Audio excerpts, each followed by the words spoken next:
வணக்கம். நான் ராம். ஈரான் மீதான அமெரிக்கா மற்றும் இஸ்ரேல் போரின் 73வது நாளில் நீங்கள் தெரிந்து கொள்ள வேண்டிய அனைத்து முக்கிய தகவல்களையும் வழங்கும் எங்களின் தினசரி செய்தி தொகுப்பு. இன்றைய முக்கிய செய்திகளுடன் தொடங்கலாம். அமெரிக்க மற்றும் சீன அதிபர்களின் ரகசிய சந்திப்பு. ஈரானை கட்டுப்படுத்த அமெரிக்காவின் புதிய திட்டமா?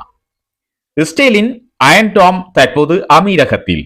மத்திய கிழக்கில் புதிய கூட்டணி உருவாகின்றதா? ஈரானின் பேரழிவு எச்சரிக்கை. வளைகுடா நாடுகள் முழு ரெட் அலர்ட். 50 வருட பழைய ஈரான் போர் விமானங்கள் அமெரிக்க பாதுகாப்பை உடைத்ததா? ஹோர்முஸ் அருகே பிரான்ஸ் ராணுவம் குவிப்பு. உலக போர் அச்சமா? அரை மணி நேரத்தில் முழு பிராந்தியமும் இருளில் மூழ்கும். ஈரானின் அதிர்ச்சி எச்சரிக்கை. அமெரிக்கா அடுத்ததாக ஈரானின் அணு தளங்களை தாக்கப் போகின்றதா? துபாயில் விழுந்த ட்ரோன்கள் மத்திய கிழக்கில் கட்டுப்பாட்டை இழக்கும் நிலைமையா? பேச்சுவார்த்தை தோல்வி. மீண்டும் போருக்குள் நகரும் அமெரிக்கா மற்றும் ஈரான் மோதல். உலகின் முக்கிய செய்திகளை உடனுக்குடன் அறிந்து கொள்ள உலக விவரம் யூடியூப் சேனலுடன் சப்ஸ்கிரைப் செய்து இணைந்திருங்கள். இனி விரிவான செய்திகளுக்குள் செல்லலாம். அமெரிக்கா மற்றும் ஈரான் பதட்டம் மீண்டும் மிக ஆபத்தான கட்டத்தை எட்டியிருக்கிறது. இந்த நிலையில் அமெரிக்காவினுடைய அதிபர் டொனால்ட் ட்ரம்ப் அவர்களும் சீன அதிபர் ஷி ஜின்பிங் அவர்களும் சந்திப்பை மேற்கொண்டிருப்பது உலக கவனத்தை ஈர்த்திருக்கிறது. வாஷிங்டனில் சமீபத்திய போர் நிறுத்த மற்றும் பேச்சுவார்த்தை முன்மொழிவுகளுக்கு ஈரான் கடுமையான நிபந்தனைகளுடன் பதிலளித்திருப்பது குறிப்பிடத்தக்கது. அந்த பதிலில் போரால் ஏற்பட்ட சேதங்களுக்கு அமெரிக்கா நஷ்டஈடு வழங்க வேண்டும், ஹோர்முஸ் நீரிணை மீதான ஈரானின் இறையாண்மையை அங்கீகரிக்க வேண்டும், பொருளாதார தடைகள் உடனடியாக நீக்கப்பட வேண்டும், முடக்கப்பட்ட ஈரானிய சொத்துக்கள் விடுவிக்கப்பட வேண்டும் என பல கோரிக்கைகள் இடம்பெற்றிருந்தன. இதற்கு பதிலளித்த அதிபர் ட்ரம்ப், ஈரான் அனுப்பிய பதில் மிகவும் பலவீனமானது, அதை முழுமையாக படிக்கவே நான் விரும்பவில்லை என கடுமையாக விமர்சித்திருந்தார். ஆனால் ஈரானிய நாடாளுமன்ற சபாநாயகர் முகமது பாகர் கலிபாப் ஈரானின் உரிமைகளை ஏற்காமல் அமெரிக்காவிற்கு வேறு வழியில்லை என்று எச்சரித்திருக்கிறார். மத்திய கிழக்கில் பதட்டம் அதிகரித்து வரும் நிலையில் உலக அரசியலை அதிர வைக்கும் புதிய தகவல் ஒன்று வெளியாகி இருக்கிறது. இஸ்ரேலின் அதிநவீன அயன் டாம் ஏவுகணை எதிர்ப்பு அமைப்புகள் மற்றும் அவற்றை இயக்கும் சிறப்பு இராணுவ வீரர்கள் ஐக்கிய அரபு அமீரகத்திற்கு அனுப்பப்பட்டுள்ளதாக அமெரிக்காவினுடைய தூதர் மைக் ஹக்கபி உறுதிப்படுத்தி இருக்கிறார். 2020ஆம் ஆண்டு கையெழுத்திடப்பட்ட ஆப்ரஹாம் அக்கார்ட்ஸ் ஒப்பந்தத்தின் பின்னர் இஸ்ரேல் மற்றும் அமீரகத்துக்கிடையிலான பாதுகாப்பு மற்றும் உளவுத்துறை உறவு மிகவும் வலுப்பெற்றுள்ளதாக கூறப்படுகிறது. ஈரானின் ஏவுகணை மற்றும் ட்ரோன் தாக்குதல்களில் இருந்து துபாய், அபுதாபி உள்ளிட்ட முக்கிய பகுதிகளை பாதுகாக்கவே இந்த நடவடிக்கை எடுக்கப்பட்டுள்ளதாக தகவல்கள் தெரிவிக்கின்றன. இதற்கிடையில் ஈரானின் லாவன் தீவில் உள்ள எண்ணெய் சுத்திகரிப்பு மையம் மீது அமீரகம் ரகசிய தாக்குதல் ஒன்றையும் நடத்தியிருக்கிறது என வால் ஸ்ட்ரீட் ஜேர்னல் செய்தி வெளியிட்டிருக்கிறது. அமீரகத்தின் நவீன போர் விமானங்கள் மற்றும் கண்காணிப்பு கருவிகள் இந்த தாக்குதல்களில் பயன்படுத்தப்பட்டிருக்கலாம் என கூறப்பட்டாலும் அமீரக அரசு இதுவரை எந்த அதிகாரப்பூர்வ விளக்கத்தையும் வழங்கவில்லை. பிப்ரவரி 28 முதல் தீவிரமடைந்த ஈரான் மற்றும் அமெரிக்க இஸ்ரேல் மோதலின் பின்னணியில் மார்ச் மற்றும் ஏப்ரல் மாதங்களில் துபாய் விமான நிலையம் மற்றும் ஜெபல் அலி துறைமுகம் அருகே ஈரானின் ஏவுகணைகள் மற்றும் ட்ரோன்கள் விழுந்து சில சேதங்களை ஏற்படுத்தின. இதனால் ஈரானை எதிர்கொள்ள இஸ்ரேல் மற்றும் சில அரபு நாடுகளிடையே புதிய பாதுகாப்பு கூட்டணி உருவாகி கொண்டிருப்பதாக அரசியல் ஆய்வாளர்கள் கருதுகின்றார்கள். இதேவேளை தற்போதைய போர் நிறுத்தம் மிகவும் பலவீனமானது என டொனால்ட் ட்ரம்ப் தெரிவித்துள்ள நிலையில் இஸ்ரேல் தனது ராணுவ வீரர்களை நேரடியாக ஒரு அரபு நாட்டிற்கு பாதுகாப்பு உதவிக்காக அனுப்பியிருப்பது மத்திய கிழக்கில் மிகப்பெரிய அரசியல் மற்றும் ராணுவ மாற்றத்திற்கான அறிகுறியாக இப்பொழுது பார்க்கப்படுகிறது. இவ்வாறான பதற்றத்தின் மத்தியிலேயே அமெரிக்காவினுடைய அதிபர் டொனால்ட் ட்ரம்ப் அவர்களும் சீன அதிபரும் சந்திப்பு நடத்தியிருப்பது குறிப்பிடத்தக்கது. மத்திய கிழக்கில் நடைபெற்று வரும் போர் சூழல் சீனாவின் எண்ணெய் விநியோகத்தை பாதிக்கின்றது. அத்தோடு உலக பொருளாதார சந்தையில் அதிர்வுகளையும் ஏற்படுத்துகிறது. மேலும் அமெரிக்கா மற்றும் சீனாவிற்கு இடையிலான உறவுகளிலும் புதிய அழுத்தங்களை உருவாக்குகின்றது என்பது குறிப்பிடத்தக்கது. இந்த சந்திப்பின் போது ஈரான் மீதான போர் நிலைமை, தாய்வான் விவகாரம், உலக வர்த்தக பிரச்சனைகள், பாதுகாப்பு போன்ற முக்கிய அம்சங்கள் பற்றி பேசப்படலாம் என எதிர்பார்க்கப்படுகின்றது. மத்திய கிழக்கில் உருவாகும் இந்த புதிய பதற்றம் உலக அரசியலை எவ்வாறு மாற்றப் போகிறது என்பது தற்போது மிகப்பெரிய கேள்வியாக மாறியுள்ளது. ஈரான் இதுவரை இல்லாத வகையில் மிக கடுமையான எச்சரிக்கையை அமெரிக்கா மற்றும் அதன் கூட்டாளிகளுக்கு அறிவித்திருக்கிறது. மத்திய கிழக்கில் பதட்டம் உச்சத்தை எட்டியுள்ள நிலையில் ஈரானிய நாடாளுமன்ற சபாநாயகர் முகமது பாகர் கலீபா விடுத்துள்ள பேரழிவு எச்சரிக்கை உலக சக்திகளின் கவனத்தை ஈர்த்திருக்கிறது.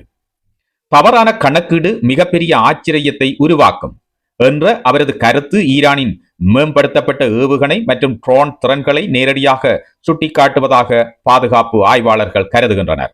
இந்த மோதலை மூன்றாவது திணிக்கப்பட்ட போர் என வர்ணித்துள்ள ஈரான் தனது வான் பாதுகாப்பு அமைப்புகள் மற்றும் இஸ்லாமிய புரட்சிகர காவல்படை முழு ரெட் அலர்ட் நிலையில் இருக்கின்றது என்று எச்சரித்திருக்கிறது. குறிப்பாக ஈரானின் எண்ணெய் மற்றும் எரிசக்தி மையங்கள் மீது தாக்குதல் நடத்தப்பட்டால் வளைகுடா பகுதியில் உள்ள அமெரிக்க இராணுவ தளங்கள் மற்றும் அதன் நட்பு நாடுகளின் முக்கிய உட்கட்டமைப்புகள் மீது பதிலடி கொடுக்கப்படும் என தெஹ்ரான் வெளிப்படையாக எச்சரித்திருக்கிறது. குறிப்பாக ஈரானின் எண்ணெய் மற்றும் எரிசக்தி மையங்கள் மீது தாக்குதல் நடத்தப்பட்டால் வளைகுடா பகுதியில் உள்ள அமெரிக்க இராணுவ தளங்கள் மற்றும் அதன் நட்பு நாடுகளின் முக்கிய உட்கட்டமைப்புகள் மீது பதிலடி கொடுக்கப்படும் என தெஹ்ரான் வெளிப்படையாக எச்சரித்திருக்கிறது. இதற்கிடையில் உலகின் கச்சா எண்ணெய் போக்குவரத்தில் சுமார் 20% நடைபெறும் ஹோர்முஸ் நீரிணை தற்பொழுது மிகப்பெரிய பதட்ட மண்டலமாக மாறியிருக்கிறது. அமெரிக்கா, பிரிட்டன், பிரான்ஸ் உள்ளிட்ட நாடுகள் கப்பல் போக்குவரத்தை பாதுகாக்க கடற்படை நடவடிக்கைகளை வலுப்படுத்தி வரும் நிலையில் ஈரானால் எண்ணெய் ஏற்றுமதி செய்ய முடியாவிட்டால் வேறு எந்த நாடும் அதை செய்ய முடியாது என்ற கடுமையான நிலைப்பாட்டை ஈரான் மீண்டும் வலியுறுத்தி வருகிறது. இதேவேளை அமெரிக்க அதிபர் டொனால்ட் ட்ரம்ப் தனது தேசிய பாதுகாப்பு குழுவுடன் அவசர ஆலோசனையில் ஈடுபட்டுள்ளதாக தகவல்கள் தெரிவிக்கின்றன. துணை அதிபர் ஜே.டி. வான்ஸ், வெளியுறவு செயலாளர் மார்க்கோ ரூபியோ மற்றும் பாதுகாப்பு செயலர் பீட் ஹெக்ஸெட் உள்ளிட்டோர் கலந்து கொண்ட இந்த ஆலோசனையில் ஹோர்முஸ் நீரிணையில் ப்ராஜெக்ட் ஃப்ரீடம் என்ற கடற்படை பாதுகாப்பு நடவடிக்கையை மீண்டும் தொடங்குவது மற்றும் ஈரானின் அணுசக்தி நிலையங்களை இலக்கு வைக்கும் இராணுவ தெரிவுகள் குறித்தும் விவாதிக்கப்பட்டுள்ளதாக கூறப்படுகிறது. மேலும் சீன அதிபர் ஷி ஜின்பிங்குடன் ட்ரம்ப் நடத்தவுள்ள சந்திப்பும் உலக கவனத்தை ஈர்த்து வருகிறது. ஈரானை கட்டுப்படுத்த சீனாவின் செல்வாக்கை பயன்படுத்த அமெரிக்கா முயற்சிக்கலாம் என மதிப்பிடப்படுகிறது. தற்போதைய பதட்டத்தின் மையமாக ஈரானின் உயர்மட்ட யுரேனியம் செறிவூட்டல் திட்டம் இருக்கின்றது. லெபனானில் ஹெஸ்புல்லா மற்றும் இஸ்ரேல் இடையிலான நிழல் போர் தற்போது அமெரிக்க ஈரான் நேரடி மோதலாக மாறும் அபாயத்தை உருவாக்கி இருக்கிறது. அதே நேரத்தில் பாகிஸ்தானில் இஸ்லாமாபாத் நகரில் இரு தரப்புக்கும் இடையேயான ரகசிய பேச்சுவார்த்தைகளை ஏற்படுத்த முயற்சிகள் நடைபெற்று வருகின்றன என்றாலும் நிபந்தனையற்ற சரணடைவு என்ற அமெரிக்காவின் கோரிக்கையை ஈரான் நிராகரித்துள்ளதாக தகவல்கள் தெரிவிக்கின்றன. ஈரானின் மூத்த அதிகாரிகள் தங்களின் எரிசக்தி மையங்கள் தாக்கப்பட்டால் அரை மணி நேரத்தில் முழு பிராந்தியமும் இருளில் மூழ்கும் என எச்சரித்திருப்பது உலக சந்தைகளில் பெரும் அச்சத்தை ஏற்படுத்தி இருக்கிறது. குறிப்பாக கச்சா எண்ணெய் விலை மற்றும் உலக பொருளாதாரத்தில் அதிரடி தாக்கம் ஏற்படும் அபாயம் குறித்து சர்வதேச நிதி அமைப்புகள் கவலை வெளியிட்டு வருகின்றன.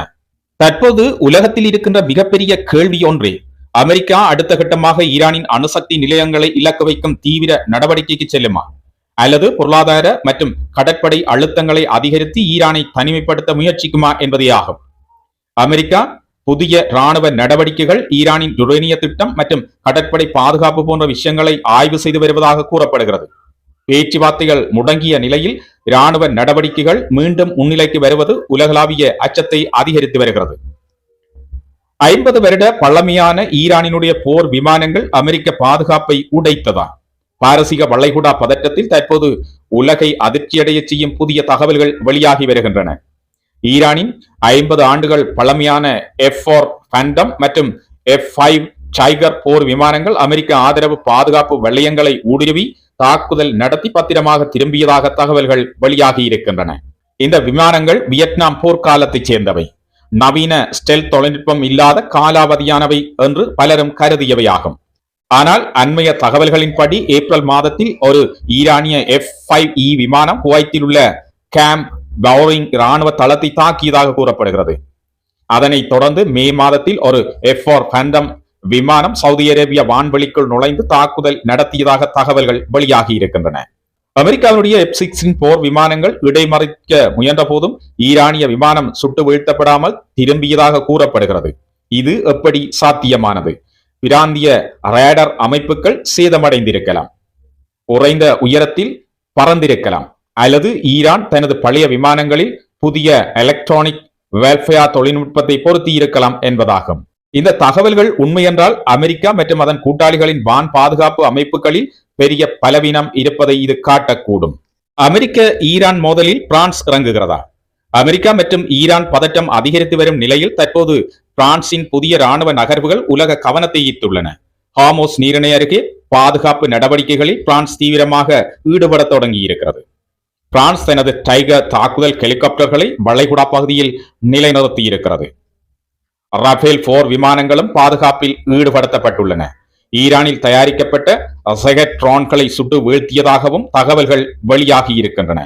இதற்கிடையில் பிரான்சின் சக்தி வாய்ந்த விமானம் தாங்கி கப்பல் குழுவும் செங்கடல் மற்றும் ஏடன் வளைகுடா பகுதிகளுக்கு நகர்த்தப்பட்டிருக்கிறது. மேலும் பிரான்ஸ் இங்கிலாந்துடன் இணைந்து சர்வதேச கடற்படை பாதுகாப்பு கூட்டணியை உருவாக்குவது குறித்தும் ஆலோசித்து வருகின்றது. இருப்பினும் இவை அனைத்தும் தற்காப்பு நடவடிக்கைகள் மட்டுமே.